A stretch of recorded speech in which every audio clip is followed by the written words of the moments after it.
우리와만 말씀하셨느냐? 우리와도 말씀하지 아니하셨느냐 하매 여호와께서 이 말씀을 들으셨더라입니다. 미리암과 아론이 비방한 내용은 모세의 결혼, 모세의 여자, 모세의 아내에 관한 것이 아니었습니다. 2절 어디에도 구스라는 이방 나라에 대한 언급, 여자나 아내에 대한 언급, 모세의 가정에 대한 언급이 한마디도 없습니다. 그리고 모세는 이미 부인이 있었는데 그 부인 또한 이스라엘 여인이 아니었습니다. 애굽에서 왕궁에 살다가 살인을 하고 미디안으로 도망을 가서 그 미디안에 있는 미디안 여인 십보라와 결혼을 했습니다. 그러니까 모세가 이방 여인과 결혼한 것은 민수기 12장이 처음이 아니었습니다. 하나님도 모세가 미디안 여인과 결혼한 것을 문제 삼은 적이 없고 미리암과 아론도 십보라의 결혼에 대하여 문제 삼은 적이 없습니다. 그런데 갑자기 모세가 구수 여인을 취했다고 미리암과 아론이 비방을 하였을까요? 여기서 저와 여러분이 성경에 대한 오해, 기독교에 대한 오해를 좀 풀고 가야 합니다. 그러니까 모든 사람이 너무나 당연하게 여기는 거, 그런데 그게 과연 당연한 이해인가? 저와 여러분, 더누림교회는 그걸 짚어가면서 바른 이해를 추구하는 겁니다. 자, 하나님께서 이스라엘에게 다른 민족, 다른 나라 사람과 절대로 결혼해서는 안 된다, 그런 명령을 하신 적이 없습니다. 조금 더 넓게 표현하면 하나님은 특정한 민족이나 특정한 나라나 특정한 인종에 대하여 배타적으로 대하라는 명령이나 말씀을 하신 적이 없다라는 겁니다. 그래서 모세가 구수 여인을 취할지라도 그것이 문제될 이유가 없다는 겁니다. 실제로 성경에 허다한 결혼 이야기가 나오는데 그 결혼들 중에 이스라엘과 이방인의 결혼 이야기도 자주 나옵니다. 하나님은 그 결혼들을 문제 삼아서 너희는 갈라서라 라고 하신 적이 없습니다. 몇 가지 경우만 한번 예를 들어 볼게요. 창세기부터 보시면 대표적 인물이 요셉이죠. 요셉이 형제들에게 팔려서 애굽으로 왔고 여차저차해서 감옥에 있다가 꿈 해몽을 잘해서 왕궁으로 와서 총리가 되었습니다. 그때 애굽의 바로 왕이 요셉의 이름을 개명하여 사부넷 바네아라고 바꿔주었고, 바로 왕이 친히 중매를 서서 애굽의 온이라는 지역의 제사장 보디베라, 그 사람의 딸 아스낫을 요셉에게 주어 아내로 삼게 합니다. 요셉이, 이스라엘 사람 요셉이 애굽의 제사장 딸과 결혼을 했습니다. 하나님이 그 결혼을 문제 삼지 않으셨습니다. 출애굽기에서 모세지요. 앞서 언급한 대로 모세가 미디안의 제사장 이드로의 딸 십보라와 결혼했는데 하나님이 문제 삼지 않으셨습니다. 혹시 이렇게 반론하실 수 있습니다. 요셉이나 모세가 결혼한 건 하나님의 율법이 주어지기 전이니까 그렇지, 율법이 주어진 후, 민수기 12장은 시내산에서 율법이 주어진 이후니까 지금은 문제가 된다라고 주장하실 수 있습니다. 그러나 그렇지 않습니다. 오늘 민수기 12장을 보시면 하나님은 모세가 구수 여인을 취한 것에 대하여 문제 삼으시지 않습니다. 그리고 이제 조금 더 넘어가면 가나안에 정착한 사사시대가 나오는데 그 유명한 사사 삼손이 결혼을 2번을 하는데 모두 다 블레셋 여인하고 합니다. 하나님은 사사인 삼손이 이방인 블레셋 여인과 결혼하는 것을 문제 삼으신 적이 없습니다. 더 나아가면 룻기를 보시면 됩니다. 룻기에 보면 베들레헴 사람 엘리멜렉이라는 사람이 나오미하고 살다가 흉년이 들매 모압으로 이주를 했고, 그 모압에서 이스라엘 사람이 자기 아들 둘을 모압 여인과 결혼을 시킵니다. 하나님이 문제 삼지 않습니다.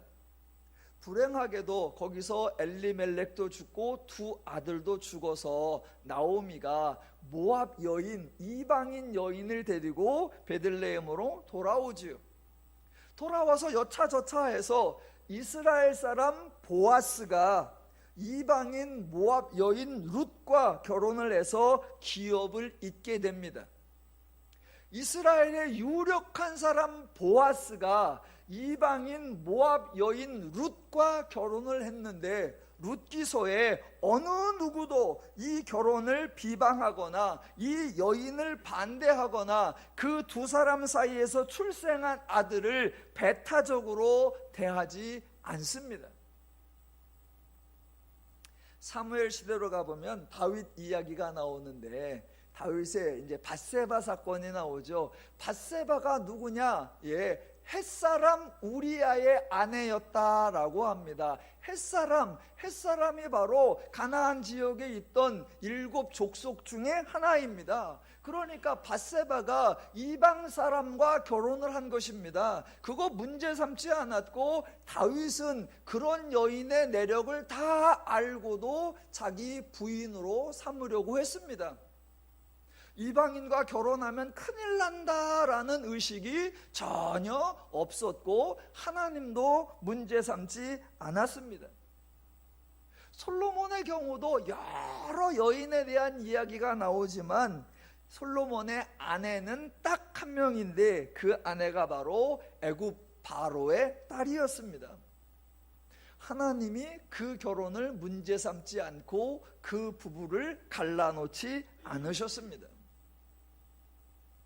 하나님이 이스라엘을 선택하신 것은 맞습니다. 그것은 하나님을 모든 사람에게 알리기 위한 샘플적 사건이었지, 오직 이스라엘만의 하나님이 되는 것 아니었고요, 이스라엘과 이방인을 엄격하게 분리하고 서로 배타적이 되게 하려고 하신 것 아니었습니다. 그러니까 하나님이 이스라엘을 선택했고, 선민과 이방인은 절대로 섞이면 안 돼, 이스라엘과 이방 민족은 절대로 결혼하면 안 돼 라는 생각은 성경적 사고가 아니었습니다. 그러한 이스라엘과 이방인의 결혼을 문제 삼았던 것은 바벨론의 포로로 잡혀갔다가 돌아왔을 때 에스라와 느헤미야 시대, 즉 포로 후기, 조금 더 정확히 말하면 유대교가 등장하면서부터입니다. 그러니까 지금 민수기 12장 1절을 모세가 결혼을 한 것, 특히 이방 여인 구스 여인을 취한 것, 그것을 미리암과 아론이 비방하고 있다라고 생각한다면 매우 심각한 왜곡이라는 겁니다. 기독교는 절대로 배타적인 종교가 아니고, 하나님은 절대로 배타적인 분이 아니십니다. 정반대로 기독교는 가장 배려적인 종교요, 하나님은 참으로 배려적인 하나님이십니다. 그러니까 기독교의 표현에 담긴 의미를 잘 이해하셔야 됩니다. 하나님이 여호와는 유일하신 하나님이다 라고 하면 그게 배타성이라고 생각합니다. 아니요, 하나님은 유일하신 분이니까 모든 인류를 하나님이 책임지시고 모든 인류를 하나님이 돌보셔야 한다라는 겁니다. 또 예수 그리스도만이 오직 유일한 구원의 방법이다 라고 말하면 사람들은 그 말을 배타적이라고 합니다. 아니요, 배타적이 되려고 하면 다른 수단이나 다른 방법이나 다른 길을 원천 차단해야 합니다. 그래서 다른 방법도 있는데 막고 오직 예수만 통할 수 있도록 하면 배타적이라는 비난을 받아도 됩니다. 예수님이 오직 유일한 구원의 길이라는 말씀은 배타적인 것이 아니라 사람들이 다 해보았는데 더 이상 방법이 없었다. 너희들에게는 죄 문제를 해결할 방법이 없어서 오직 예수님만이 그 길을 내어주시고 그 방법이 되어주시고 그 수단이 되어주셨다라는 의미입니다. 혹시 나는 예수 말고 다른 방법을 찾을래, 다른 수단을 찾을래, 다른 길로 갈래? 예, 가십시오. 할 수 있으면 다 해보시라는 겁니다. 그래도 안 되면 예수님이 만들어 놓은 그 생명의 길, 그 십자가의 길로 오라라는 겁니다. 그러니까 기독교는 절대로 배타적이 아닙니다. 표현이 배타적인 것처럼 들리지만 내용은 아주 배려적이다. 이해하셔야 됩니다. 자, 그래서 12장 1절에서 모세가 구수여인을 취하였다라는 것이 모세가 이방 여인, 이스라엘 사람이 아닌 사람을 아내로 취한 것을 문제 삼았다, 그런 것이 아니라는 겁니다. 자, 1절에는 비방했다라고만 나오고 2절에 비방한 내용이 나오는데 2절을 읽어보면 왜 구수여인을 취했느냐, 이게 문제가 아니라 여호와께서 모세와만 말씀하셨느냐, 우리와도 말씀하지 아니하셨느냐라고 나옵니다. 그러니까 비방의 핵심은 구수여인에 관한 것이 아니라 하나님과의 소통에 관한 것이었다라는 겁니다. 모세가 처한 구수여인이 도대체 누구인지 요 12장 1절에만 딱 한 번 나올 뿐 더 이상 어디에도 언급이 없어서 도대체 어떤 여인인지, 도대체 무슨 의미가 있는지 확인할 방법이 없습니다. 자고로 남의 가정사, 특히 부부의 세계는 워낙 오묘해서 그 진실을 파헤치는 것이 불가능한데, 저는 개인적으로 생각하기에 미리암과 아론이 하나님께 원망하고 모세를 비방하고 따진 내용이 하나님과의 소통에 관한 내용이었다면 이 구수여인이 단순히 모세의 아내가 아니라 신과 소통하는 일과 관련된 여인이 아니었을까라고 추측을 해봅니다. 그러니까 1절에 구수여인을 취하였다라고만 나오지 그 여인을 아내로 취하였다라는 표현은 없습니다. 많은 주석가들은 구수 여자를 취하였다, 이게 아내로 삼은 거다라고 가정을 하는 건데 본문에는 아내로 취했다라는 말은 없습니다.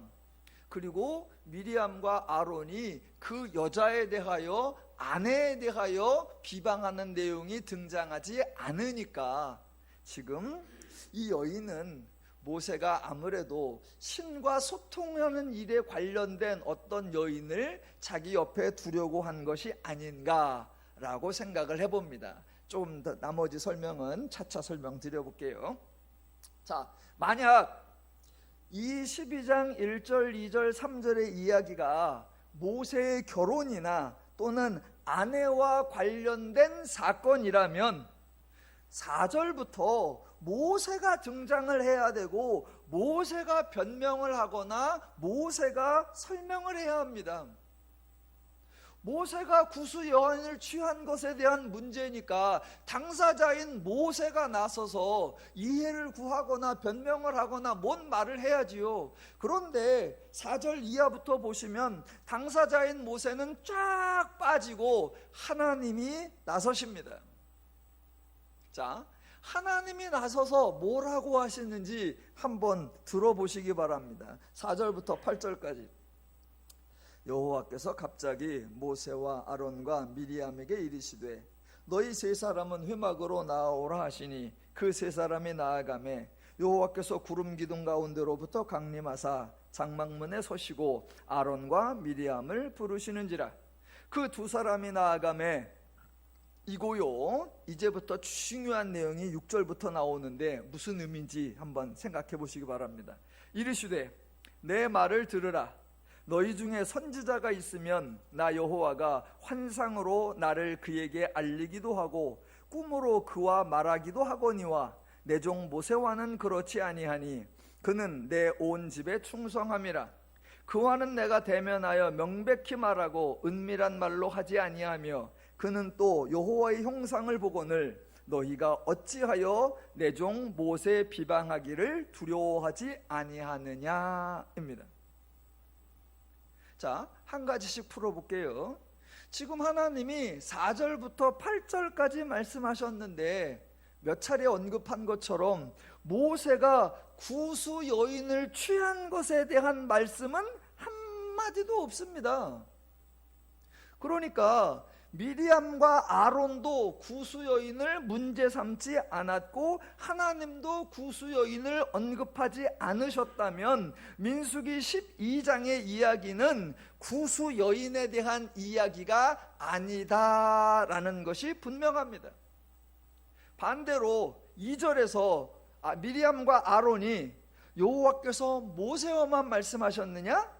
우리와도 말씀하지 아니하셨느냐라고 하나님과 소통하는 것에 대하여 언급했는데, 자 6절과 8절에서도 보면은 하나님이 다른 선지자가 있으면 환상으로 꿈으로도 말했다. 그러나 모세와는 그렇지 아니하니 그와는 내가 대면하여 명백히 말하고 은밀한 말로 하지 아니하고 그는 또 여호와의 형상을 보거늘이라고 하나님과 모세의 소통에 대하여 언급하십니다.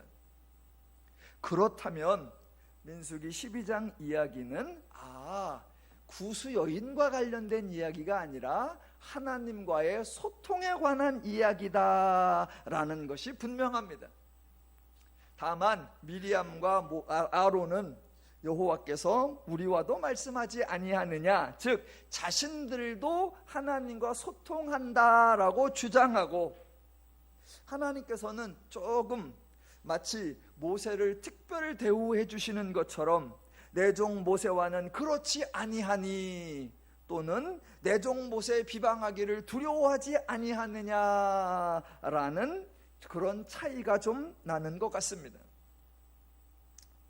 자, 여러분들 표정이 남의 집 결혼 얘기에 내가 뭔 상관이야 그런 표정이신데, 저는 오늘 이 본문을 아주 신중하게 접근을 해서 아주 세밀하게 다루어 보려고 하고 있습니다. 왜냐하면 오늘 12장 특히나 8절이 교회 내에서 지도자의 권위를 강조하는 용도로 매우 빈번하게 사용되는 구절이기 때문에 그렇습니다.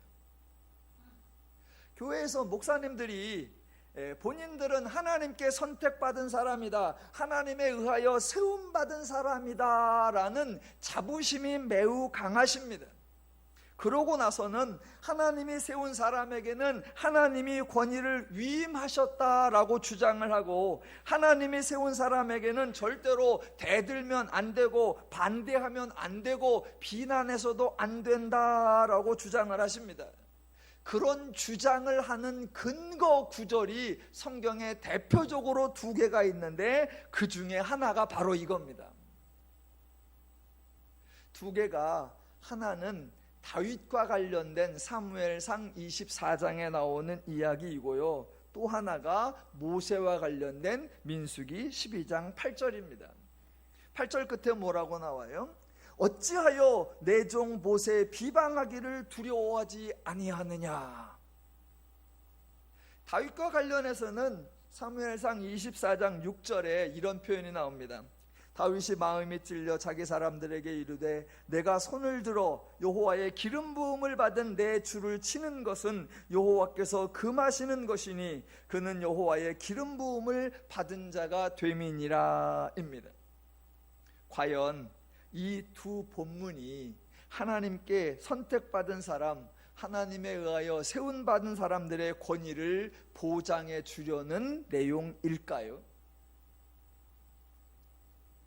자, 오늘 본문을 좀 멀리 돌아가면서 하나가 아닌 것을 살펴보고 다음 주에 인 것을 살펴보려고 합니다. 자, 하나님께서 이스라엘을 선택하신 것이 이스라엘만을 특별하게 대우하려는 배타적 행동이 아니라고 했습니다. 동일한 패턴으로 하나님이 어떤 사람을 선택하시면 그 사람만을 특별하게 높여주려는 배타적인 행동이 절대로 아닙니다. 하나님의 사역은 전적으로 하나님이 하십니다. 하나님이 계획하고 하나님이 진행하고 하나님이 책임지고 하나님이 완성하십니다. 그래서 하나님은 인간 중에 재능 있고 잘나고 준비되고 믿음 좋은 사람을 뽑는 것이 아니에요. 더욱이나 하나님이 특정한 사람을 선택하고 그 사람을 높여주고 그 사람을 차별화시켜주고 그 사람에게 권위를 위임하고 그 사람에게 범접할 수 없는 특권을 세워주는 것 전혀 아닙니다. 그러니까 목회자들이 강조하는 거, 교회에서 중요한 거, 목회자의 권위, 목회자의 리더십, 목회자의 지도력이라고 강조를 하는데, 성경을 보시면 하나님은 단 한 번도 특정한 사람의 권위나 지도적이나 리더십을 강조하신 적이 없습니다. 제가 자주 부탁드리는 게 그거예요. 기독교와 세상은 다르다. 제발 부탁드리기는 세상에 통용되는 상식이라고 하는 거, 세상에 너무나 합리적이라고 생각하는 내용을 기독교로, 교회로 끌고 들어오려고 하지 마라. 정반대로 교회의 내용, 성경의 내용, 하나님의 내용을 가지고 세상 속으로 들어가라라는 겁니다. 세상의 모든 잔재들에서 핵심은 지도자, 리더 하나에 따라서 그 모든 공동체의 운명이 달라진다. 그러니까 리더는 탁월해야 되고 그 리더를 중심으로 똘똘 뭉쳐야 되고 그 리더는 권위와 리더십이 있어야 되고, 다 맞아요. 어디에서? 세상에서. 성경은 그런 얘기를 하는 게 아닙니다. 성경은 절대로 그런 얘기를 하는 게 아니에요. 자, 두 구절을 푸는데 오늘 좀 먼저 볼게요. 사무엘상 24장에 다윗을 요약해 보겠습니다. 다윗이 멋진 말을 하긴 했어요. 그런데 보시면 다윗이 왕으로 기름 부음을 받았고 몇 년이 지났는데 왕이 되기는커녕 도망자 신세가 되어서 이리저리 쫓겨다니고 있습니다. 왕으로 기름 부은 사람인데 그 다윗 주변에 장군이나 신하들 같은 유력 인사는 고사하고 그저 환난당한 자, 빚진 자, 마음이 원통한 자, 이런 비천한 비류들 400명 정도가 모여서 이리 피난 가고 저리 피난 갑니다. 그렇게 피난을 하는 중에 어느 날은 굴 속에 들어가 있는데 정말 우연찮게 다윗을 잡으러 오던 사울도 같은 굴에 들어옵니다. 다윗은 더 안쪽에 있고 사울이 굴 입구에 들어옵니다. 다윗은 사울이 온 것을 알고 사울은 다윗이 그 안에 있는 걸 모릅니다. 그때 다윗의 주변에 있던 사람들이 이거야말로 하나님이 주신 절호의 기회이니까 사울을 죽이라라고 권면합니다. 그 순간에 다윗이 한 말이에요. 그 순간에. 그때 다윗이 대답하기를 내가 손을 들어 여호와의 기름 부음을 받은 내 주를 치는 것은 여호와께서 금지하는 것이니입니다. 여러분, 지금 이 멋진 말을 누가 했습니까? 예, 다윗이 했습니다. 다윗이. 많은 목사님들이 이 표현을 하나님이 하신 것처럼 주장하지만 하나님이 말씀하신 것이 아니에요. 다윗이 사울을 죽이려고 하는 그 순간에 하나님께서 다윗의 귓전에 큰 소리로 말씀하시기를 다윗아, 너는 내가 기름 부은 사람을 치지 말라. 내가 뽑은 사람을 치는 것을 내가 금지하노라. 내가 세운 사람을 죽이는 것을 내가 용서치 않으리라 라고 하나님이 말씀하신 것이 아닙니다. 여호와께서 세우신 자를 치는 것을 금한다. 그 말을 누가 했느냐? 예, 다윗이 했습니다. 다윗. 지금 다윗은 사울을 죽이려고, 그래서 사울을 죽이고 왕이 될 수 있는 절호의 찬스인데, 그때 하나님이 말씀하신 거, 기름 부은 자를 치는 것을 금한다라는 그 말씀이 문득 생각나서 그 말씀에 순종하려고 사울을 죽이지 않은 것이 아닙니다. 여러분은 그 순간에요, 여러분이 다윗이라면 사울을 죽이실래요? 안 죽이실래요? 박 목사님은 죽이세요. 예, 저는 안 죽일 것 같아요. 제가 그 자리에 있으면 저는 안 죽여요. 여러분 보세요. 시기적으로나 상황적으로나 그 순간에 만약 다윗이 사울을 죽이면 다윗이 왕이 될 수 있을까요? 어림없습니다. 택도 없습니다. 사무엘상 24장은요 이미 사울이 미쳐 있었고요, 다윗은 궁에서 쫓겨나 도망다니고 있는 상황입니다. 그런데 이스라엘의 신하들이나 이스라엘의 장군들이나 이스라엘의 백성들이 다윗을 왕으로 추종하지도 않고 추대하지도 않습니다. 한때는 야, 사울은 천천히요, 다윗은 만만이라 라고 막 띄웠었지요. 그러나 지금은 아닙니다. 사울이 미쳤다는 것을 신하들도 알고 백성들도 알고 사울의 아들 요나단도 알고 있지만 어느 누구도 사울 대신 다윗을 왕으로 모시자고 말하지 않고 있습니다. 그런 상황에서 그래서 다윗이 도망을 다니고 있는 건데, 다윗 옆에는 비렁뱅이 같은 사람들 400명만이 모여 있을 뿐인데, 그 순간에 다윗이 사울을 죽이면 과연 왕이 될 수 있을까요? 아니요. 만약 다윗이 사울을 죽이려면 그런 굴 속에서 죽이면 안 됩니다. 어디서 죽여야 돼요? 최소한 왕궁쯤에서 죽여야지요. 그래서 모든 상황으로도 적을 딱 처단하고 바로 왕으로 등극하는 상황과 옆에 있는 사람들이 왕으로 추대하여 왕으로 옹립될 수 있는 그런 시기적, 그런 상황적 순간에 죽이는 거지. 지금은 자기 주변에 아무도 없고 자기도 도망다니고 있고 자기 주변에 쓸만한 사람 아무도 없고 자기를 추대하는 사람도 아무도 없는데 그 순간에 덜컥 죽여놓으면, 예, 여러분은 쿠데타를 안 해보셔서 몰라요. 쿠데타를 해볼 의사도 없으시니까 잘 모르시는데, 예, 지금 이 상황에서는요 다윗은 사울을 죽이면 안 됩니다. 그러니까 참 이게 그 순간에 옆에 있는 사람은 뭣도 모르고 하나님이 주신 기회니까 죽여버립시다 라고 하는데, 죽이자고 하자니 너무 무모해 보이고 대신 또 안 죽이자니 너무 무기력해 보일 거 아닙니까?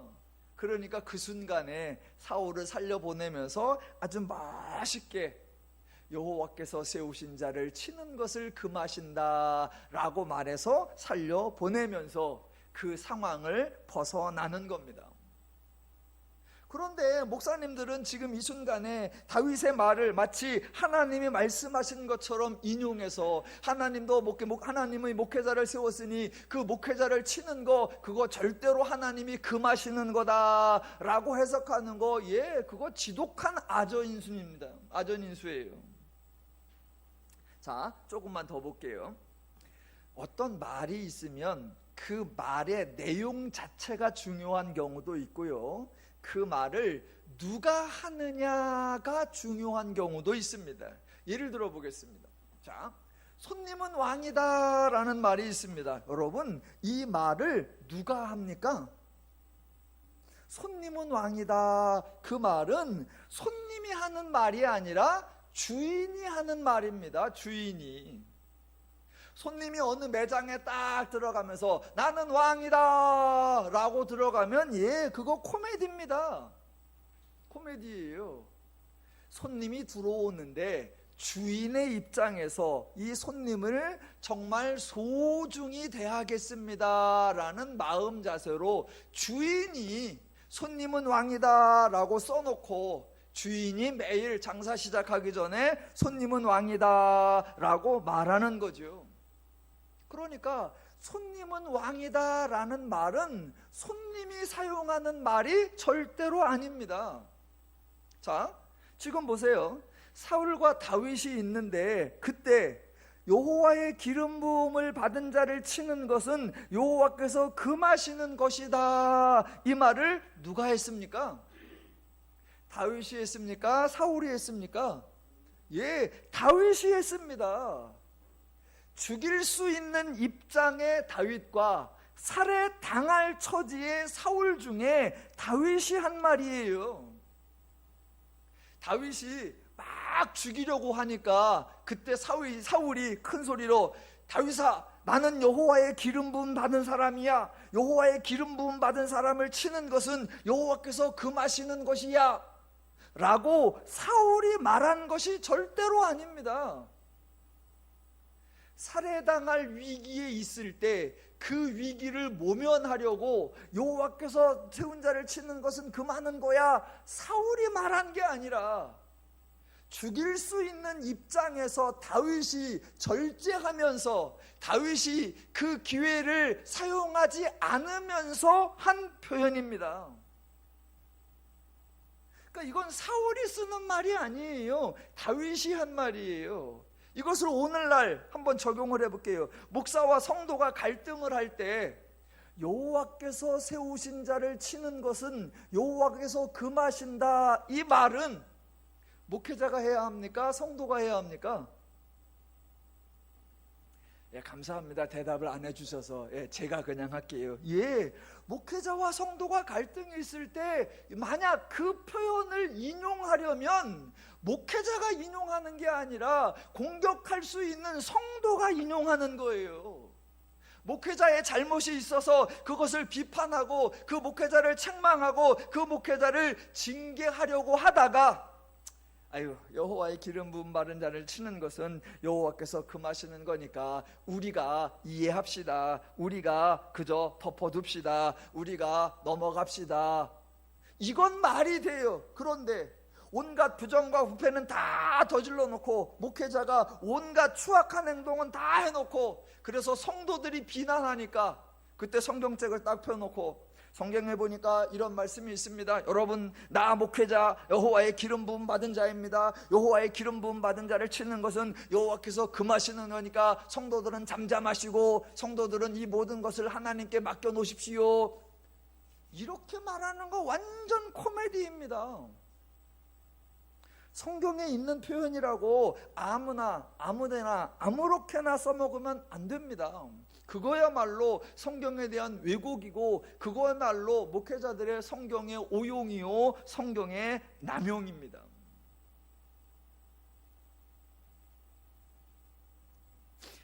목사님과 성도님들이 이렇게 좀 갈등이 일으키면 대부분의 목사님들은 목사님 편을 듭니다. 왜? 자기도 목회자니까. 근데 전 안 그래요. 목회자와 성도가 이 갈등을 하면 저는 주로 성도 편입니다. 저희 교회 장로님이 두 분 계신데 몇 년 전에 장로님이 되기 위하여 우리 지방에서 목사님들 7분하고 구두 면접을 봤어요. 그 자리에 저도 이제 입회해서 같이 했는데 그때 어느 목사님이 이제 장로님 후보 2명, 우리 교회 이제 곽 장로님과 정 장로님 두 분에게 질문을 했습니다. 질문 중에 하나가 이거였어요. 이제 여러분이 안수를 받으셔서 안수 집사가 되고 이제 장로가 되시면 성도들의 대표가 됩니다. 그러면 혹시 성도와 목회자가 갈등을 겪을 때 목회자 편에 서시겠습니까? 성도 편에 서시겠습니까? 목사님들이 그 질문을 하세요. 담임 목사가 옆에 앉아 있는데 조금 더 구체적으로 질문을 하시더라고요. 이제 여러분들이 안수집사나 장로가 되면 성도들이 와서 그렇게 말할 거다. 장로님들은 우리 성도들의 대표잖아요. 그러니까 이런 문제는 장로님들이 목사님께 가서 좀 따져주셔야 되잖아요 라고 여러분을 이렇게 좀 선동을 할 거다. 그때 어떻게 하겠느냐? 우리의 지혜롭고 현명하신 두 분 안수집께서는 정답을 말씀하셨습니다. 제가 똑똑히 들었습니다. 저는 무조건 담임 목사 편을 들겠습니다. 그 결과 안수집사 장로님이 되신 겁니다. 제가 아직은 장로나 안수집사님들 시취하는 그런 면접하는 그런 직분의 위치에 있지 않습니다. 나중에라도 저에게 그런 자리가 주어진다면 저는 반대로 할 것 같습니다. 성경에서는 어떤 사람에게 하나님의 권위를 위임하거나 어떤 사람을 중심으로 똘똘 뭉치도록 그 사람의 지도력, 그 사람의 리더십, 그 사람의 대표성 그런 거 세우지 않습니다. 언제나 왕부터 신하까지 모든 사람이 하나님의 말씀 앞에 똑같이 순종하고 하나님의 말씀을 똑같이 따라라 라고 할 뿐입니다. 자, 다윗이 한 말을 목사님들이 목회자의 권위를 주장하려고 하는 것, 목회자의 비난이나 도전을 방지하는 용어로 써먹으려는 것 절대로 성경의 오용입니다. 그래서 목사님들이 다윗의 말보다 더 좋아하는 게 오늘 본문 민수기 12장입니다. 그 중에서도 특별히 8절. 왜요? 하나님이 직접 말씀하셨기 때문입니다. 그것도 두루뭉실하게 말씀하신 것이 아니라 6절부터 8절까지 해서 다른 사람과 모세를 완벽하게 대조하신 후에 아주 구체적으로 8절 끝에 너희가 어찌하여 내 종 모세의 비방하기를 두려워하지 아니하느냐라고 말씀하셨습니다. 그런데 아주 이상하다는 겁니다. 아주 이상하다는 거예요. 왜냐하면 이런 말씀을 하시려면 11장에서 하셨어야 한다는 겁니다. 그런데 11장에서는 하나님의 조치가 전혀 달랐었다라는 겁니다. 이스라엘 백성들 중에 장로와 지도자라고 일하고 있었던 70명이 어느 날 탐욕을 품고 모세에게 대들었었습니다. 겉으로는 먹을 것에 대한 불평이었지만 내용상으로는 모세의 무능력을 비판하고 자신들의 입지를 강조하려고 했었습니다. 만약 하나님께서 자기가 부른 사람을 보호하고 그 사람의 권위를 세워주고 그 사람의 리더십을 강조하려고 하셨다면 11장에서 하셨어야 한다라는 겁니다. 11장에서 마침 모세가 아주 강력하게 자기 어필을 했었습니다. 다른 어느 누구도 흉내낼 수 없는 막중한 일을 하고 있다고, 그 짐이 얼마나 무겁고 힘든지 아냐고. 그래서 11장 11절 이하에 나오는 대로 어찌하여 주께서 종을 괴롭게 하시나이까? 이 모든 백성을 내게 맡기사 내가 그 짐을 지고 가게 하시나이까? 어찌하여 주께서 내게 이들을 데리고 가라 하시나이까? 책임이 심히 중하여 나 혼자는 이 일을 감당할 수 없나이다. 즉시 나를 죽여 내가 고난당함을 내가 보지 않게 하옵소서. 참 기가 막힌 자기 어필입니다.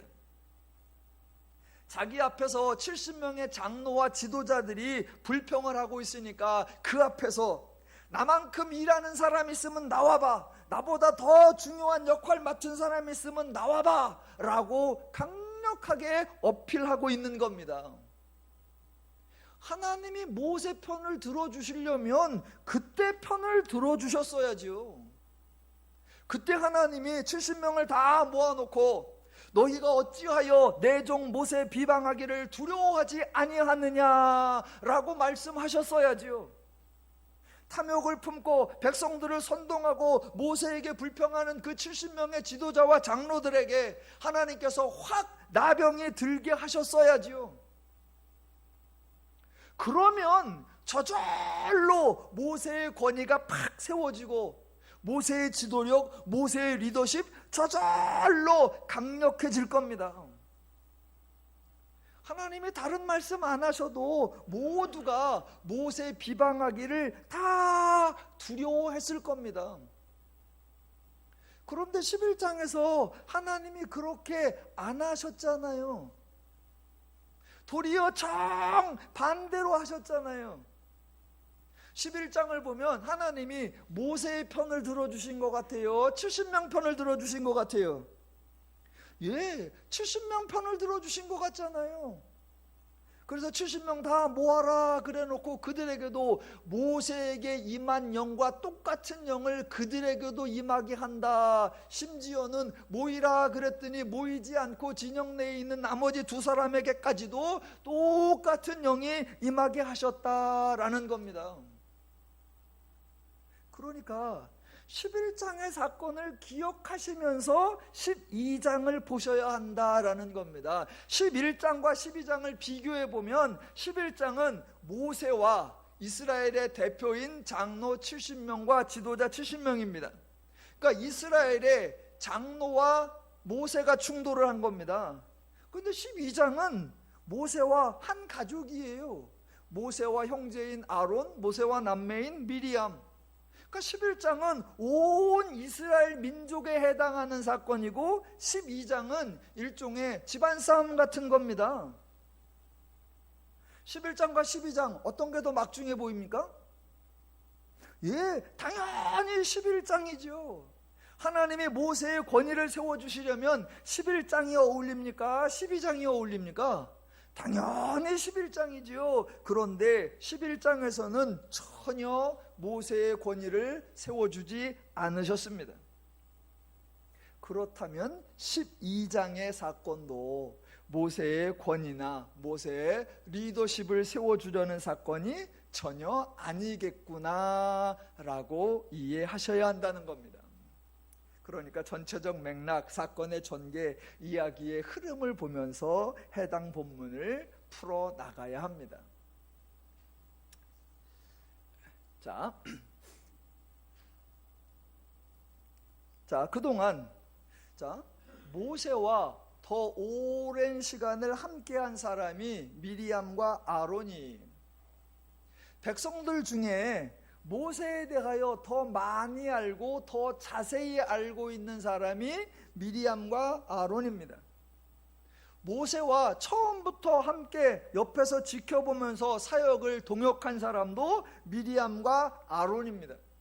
그런데 지금까지는 한 번도 미리암과 아론이 모세를 비방한 적이 없었습니다. 도리어 같은 집하니까, 같은 집안이니까, 같은 형제니까, 같은 소속이니까 편을 들어준 적은 있습니다.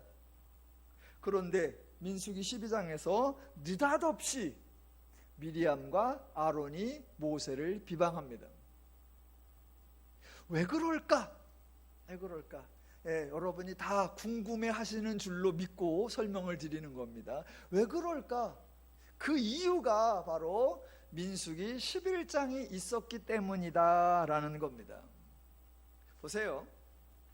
모세와 아론과 생각에, 미리암과 아론 생각에 여기 70명의 장로와 지도자들이 있습니다. 이 70명의 장로와 지도자들 그리고 미리암과 아론 중에 여러분 누가 더 모세와 가깝습니까? 당연히 자기들이 모세와 훨씬 더 가깝고 자기들이 훨씬 더 영향력이 있다고 생각합니다. 사역도 먼저 시작했고 중요하고 결정적 사건에 아론이 개입한 적도 있죠. 당연히 저 70명보다는 아론과 미리암이 훨씬 더 모세와 친밀했고 중요한 역할을 하고 있었다라고 생각을 하고 있었습니다. 그랬는데 자기들보다 못한 그 70명의 지도자들이 모세에게 항명을 했는데 그 결과 징계를 받은 것이 아니라 도리어 모세에게 임한 영이 그들에게 임했습니다. 그 순간 미리암과 아론은 무슨 생각이 들었을까요?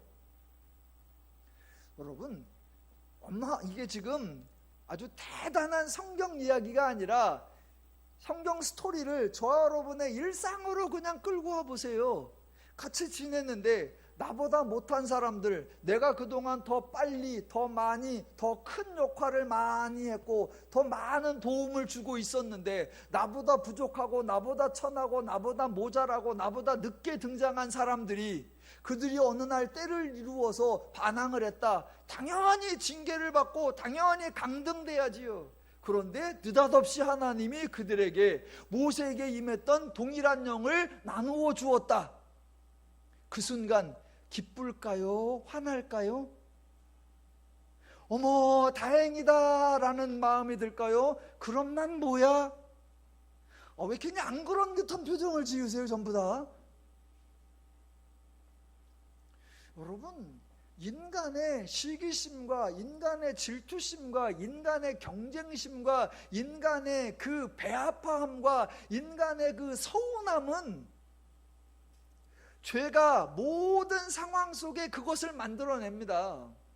그러니까 지금 미리암과 아론의 입장에서는 그동안 모세에 대하여 비방을 한 적이 없습니다. 계속 모세 편에 서서 일을 해왔어요. 근데 11장을 딱 겪으면서 이건 뭐야? 그럼 우린 뭐지? 그 생각이 들면서 12장 사건이 발생하는 겁니다. 자, 물론 보세요. 11장 끝에 조금만 더 볼게요. 11장부터요 16장까지는 다 연결이 되어 있습니다. 그래서 제가 계속 풀어나갈 거예요. 11장 끝에 보면 33절과 34절을 보시면, 고기가 아직 이 사이에 있어 씹히기 전에 여호와께서 백성에게 대하여 진노하사 심히 큰 재앙으로 치셨으므로 그곳 이름을 기브롯 핫다와라 불렀으니 욕심을 낸 백성을 거기 장사함이라 라고 나옵니다. 그래서 하나님이 그들을 쳐서 죽인 것처럼 기록이 되어 있습니다. 그런데 이 구절에 대한 설명은 이스라엘 불평이 계속되는 16장까지 살펴본 후에 제가 한꺼번에 설명을 좀 드리겠는데요, 한 가지만 보자면, 만약 하나님께서 모세에게 나와 불평한 사람들에게 진노하셔서 다 죽여버렸다, 그러면 12장에서 아론과 미리암이 불평을 했을까요? 70명이 나와서 모세에게 고기 없다, 우리 먹을 걸 누가 줄래, 그런 불평했다가 싹 죽어서 그 70명을 한꺼번에 싹 매장해놨다, 그러면 12장에서 감히 누가 불평을 하겠냐고요. 자, 12장에서 지금 미리암과 아론이 불평했죠. 13장 넘어가 보면 그 유명한 가나안 정탐 사건이 나옵니다. 그 정탐에 12명이 가는데 나중에 10명이 부정적 보고를 하고 불평을 합니다. 얼마 전에 이스라엘의 장로와 지도자가 불평하다가 70명이 다 매장돼서 죽었대. 그러면 정탐꾼이 나쁜 보고를 할까요? 안 할까요? 정탐꾼 얘기 듣고 온 백성이 우리를 여기 와서 죽게 하느냐라고 14장에서 다 불평을 합니다. 얼마 전에 불평하다가 다 죽었대. 그러면 14장에서 불평을 할까요? 안 할까요? 그리고 나서 16장에 가보면 레위의 후손들이, 고라 자손과 다단이 나머지 백성들 250명하고 때를 이루어서 모세에게 저항하고 하나님 앞에 대들었다라고 말합니다. 11장에서 70명이 원망하다가 다 진노받아갖고 매장당했대. 그러면 12장 이야기, 13장 이야기, 14장 이야기, 16장 이야기가 가능할까요?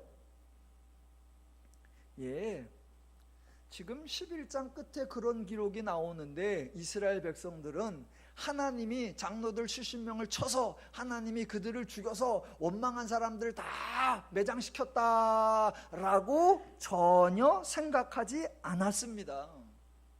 않았어요. 도리어 우와, 하나님이 모세에게 주었던 영을 저들에게도 주어서 모세와 같은 급이 되게 했대라고 생각한 거예요. 물론 하나님이 모세를 특별히 높여준 적도 없죠. 당연히 70명도 모세만큼 너희들은 백성들 내에 영향력을 가져라 라고 지분을 나눠준 것도 아닙니다. 그런데 아론과 그런데 미리암은 그 하나님의 조치를 모두 오해하였지요. 하나님이 모세와 말씀했지? 하나님이 우리와도 말씀했지 않느냐? 그렇다면 하나님이 우리에게도 똑같은 권세를 주고 우리에게도 똑같은 영향력을 주고 우리에게도 똑같은 권위를 갖는 거, 그게 맞지 않냐? 네, 하나님은 모세에게 그런 권세, 그런 특권, 그런 지도력, 그런 위임을 해주신 적이 없습니다. 그런데 12장 사건에 등장하는 하나님이 왜 70명에게도 주셨는가? 하나님이 하시면 누구라도 할 수 있다, 사람의 힘으로 되는 것이 아니라 하나님이 하는 거다라는 것을 오해해버리니까 12장 같이 엉뚱한 사건이 발생되는 겁니다. 그러니까 지금 12장에서는 저와 여러분이 보아야 되는 게, 아론과 미리암이 모세의 구수 여인 취하는 것을 비방했구나, 그게 아니에요. 아론과 미리암 속에 어떻게 죄가 작동하며 죄가 어떤 상황에 어떤 미련한 판단과 어떤 어리석은 행동을 유발하는가. 죄는 모든 상황에, 모든 시간에, 모든 관계에 침투해서 모든 평안과 모든 자유와 모든 안녕을 파괴하는 본질적 요소, 그게 바로 죄입니다. 성경은 저와 여러분에게 그것을 알려주려고 하는 거예요. 10장까지 해서 가나안을 향해서 광야로 이동하는 데 필요한 모든 외형적 필요 다 채워주셨습니다. 감사함으로 기쁨으로 가야 하는데 죄가 여전히 작동해서 장로들이 엉뚱한 도전을 하게 하고 아론과 미리암이 엉뚱한 불평과 비난을 하게 하고 13장, 14장, 16장에서 여전히 본질과 무관한 죄의 교활함, 죄의 간교함, 죄의 치밀함, 죄의 파괴성, 죄의 사악함, 저와 여러분에게 그것을 드러내주면서 이 죄를 이겨야 관계가 평안해지고 죄를 이겨야 이 이동이 행복할 수 있다라고 알려주시는 겁니다.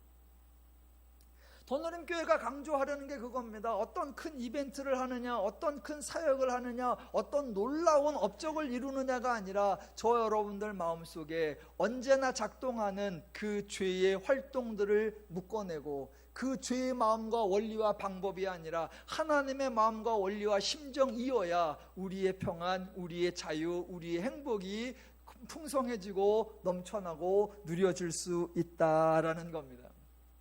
그 하나님을 아시고 그 하나님의 마음과 심정으로 행동하셔서 하나님 나라를 사시고 하나님의 은혜를 누리며 사시기를 주님의 이름으로 축원합니다.